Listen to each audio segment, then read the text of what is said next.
आजची रेसिपी कारल्याची भजी. 1 पाव कारले घेतलेत मी.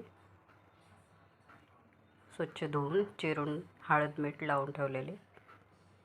साहित्य बघून घ्या.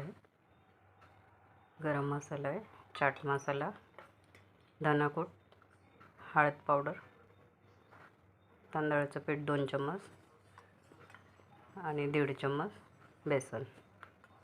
साहित्य सगळं मिक्स करून घ्यायचं. मीठ टाकून घेतलं. तेल कडक तापलं की भजी आपले काढून घेऊया. कुरकुरीत होईपर्यंत कमी गॅसमध्ये चांगले फ्राय करा.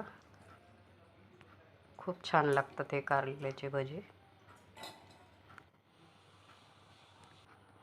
बघा, माझ्या पद्धतीने केलेले तुम्ही एकदा नक्की ट्राय करा. कुरकुरीत झाले, खूप टेस्टी लागतात.